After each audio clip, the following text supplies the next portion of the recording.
Hey, boys and girls, it's Mr. Brady. And Mrs. Armstrong. All right, so today we are going to take a look at a really wonderful anchor chart and a mentor text. So, first, we're going to take a look at this mentor text, and all I want you to do is relax and follow along with us.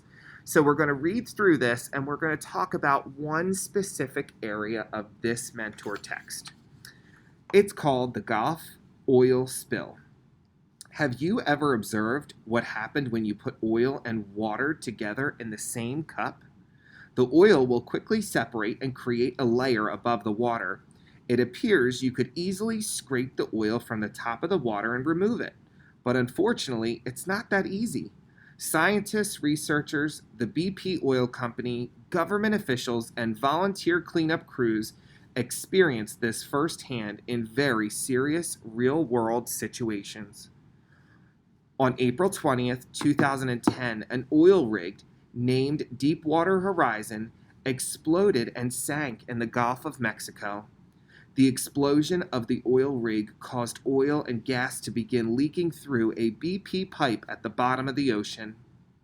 Immediately, BP workers scrambled and tried to control the spill, but were unsure of how to do it. Government agencies were working to try and control the spread of oil to the nearby beaches and other ecosystems. It took a total of 87 days to stop the oil spill, but then over 3 million barrels of oil had been released into the ocean. This oil spill, later called one of the largest spills in American history, impacted so much of the Gulf of Mexico's ecosystem. Over 1,000 miles of shoreline was deeply affected, exposing shrimp, oysters, and fish to major amounts of oil. This made it deadly for other sea animals and birds to feed on them. Dolphins, whales, and other marine animals struggled to breathe when coming to the surface of the water, which was coated in brown sludge. Many other living things, from plants to birds, were affected as well. There wasn't much the oil left alone. Once the oil spill was stopped, there were many things that needed to be done to start cleaning up such a horrible mess. One way they began cleaning up the oil was by spraying chemicals in the water and on the shore. These chemicals work to break apart the oil into small enough droplets for bacteria to break down.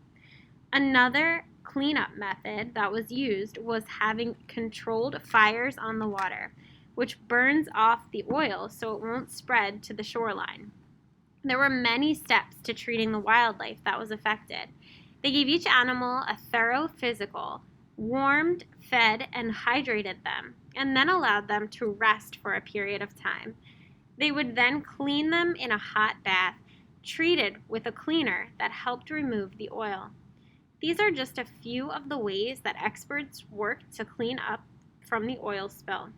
Since the Gulf oil spill, the federal government requires oil companies to have emergency plans and ways to prevent oil spills like this one from happening again. Thank you for finishing reading up that passage. What I want to take a look at today with Mrs. Armstrong is the very beginning of this particular mentor text. I love how they started it. It says, "Have you ever observed what happens when you put oil and water together in the same cup?" I love how they started with a question. Today, Mrs. Armstrong and I are going to talk to you more about how you can create a hook or something to catch your reader's attention to get them to want to read about your specific topic. So, today let's take a look at our anchor chart called Writing a Lead and Introduction. So, you might hear us say hook and you might hear us say lead. They both mean the same things. Right here in this space, it says blank, your readers from the start. What do you think goes in that space right there? You're right, it's hook. You should be writing hook your readers from the start. So, there are many different ways that you can start your informational report in an interesting way. So I'm going to give you a few of them today. There's even more than just these, though. You can start with a fact, you can start with a question, or you can start with a very descriptive sentence or sentences. Here's an example of how we would start with a fact.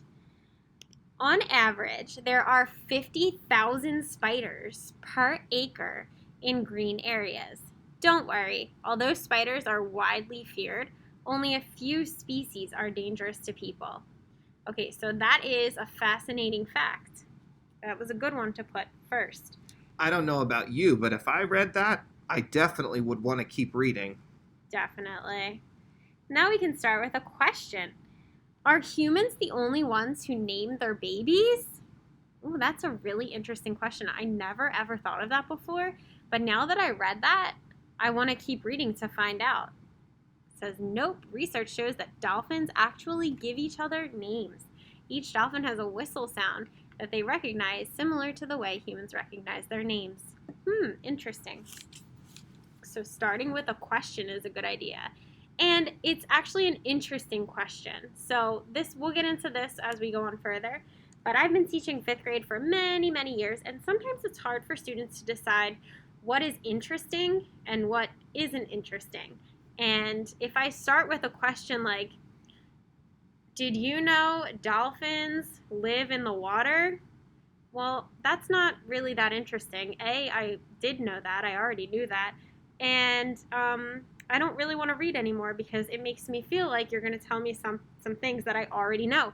But starting out with a question that maybe not many people know the answer to is a great way to interest your reader. And then you can start with descriptive. So like this one says, the afternoon sky is more gray than blue. The puffy white clouds have turned to black. Suddenly, the sky lights up with lightning. The wind starts to howl just as small raindrops begin to fall. In a blink of an eye, the monsoon storm has hit. I loved this beginning, this lead, because it really brought me into the moment, and using all those adjectives made me really feel like I was there. So today, you are going to think of a very catchy lead and good introduction for your paragraph. So maybe as you were researching, you found a really interesting fact that didn't really fit anywhere else in your report, but you want to write it somewhere. That might be a good way to start your report. Maybe the same thing happened with you finding an interesting fact that you couldn't really squeeze into anywhere else in your report, but maybe you can make it into a question. You think a lot of people might be interested in that. And maybe whatever you're writing about really allows itself for a powerful description where I can use my 5 senses to describe a setting in the beginning to catch my readers. All right, so this is why we left so much space in our informational report on our blank pages. This is why we skipped lines. So now what you have in the beginning, you probably don't have a very catchy lead or introduction yet because you didn't learn how to do that yet, but now you did. So now we're gonna go back, maybe cross out what we have as our first sentence and change it up. Good luck.